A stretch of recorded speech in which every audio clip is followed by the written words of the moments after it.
Man, what a great day to share some books.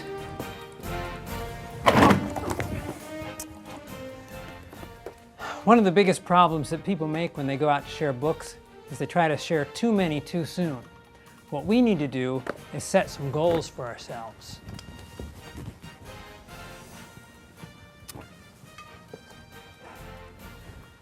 Now for some, setting a goal of sharing a book a day is a great way to start. And we think that's a tremendous idea. One book a day. Now you can work your way up from there, but start simple, don't overwhelm yourself, and make it a point to not let one day go by without sharing a book. So now that we have a goal of a book a day, let's talk about the type of book we share. We want to make sure that we're armed with the most effective books so that people will take the books we leave with them and read them. Now, some people have the mentality that because we're giving these books away, let's use the cheapest old book we have lying around. Well, that may be true to a point.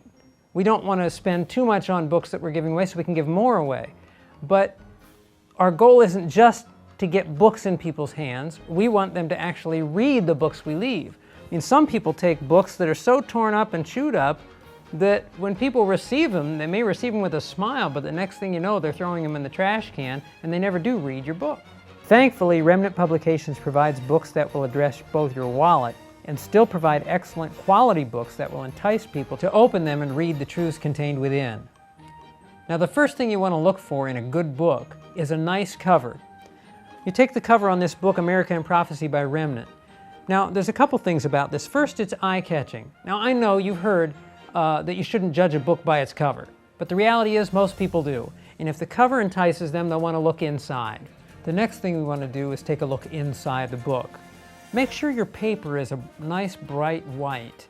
It makes a clear contrast in the book and it makes the reading easier on the eyes. Notice also the font type. Some people try to save money by printing in a smaller font. That way you can print a book in fewer pages, but it makes it harder to read. You take a book like this one here, and it's printed on what's commonly called newsprint. It's a yellowish paper, and the writing doesn't stick out well. And you notice the font size is very small.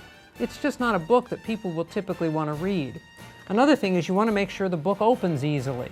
Some books, like this one, will spring back. You try to open it, it shuts on you. It won't stay open as you read it. But if you take a book with a good binding, it'll open up easier. All of these things make a book easier to read and more likely that somebody will read them. Now, most importantly, whatever book you're sharing, whatever person you're sharing with, you want to ask the guidance of the Holy Spirit to direct you in selecting the right book for the right person at the right time. And now that you're equipped with the right tools, you can join us to reach the world one book at a time.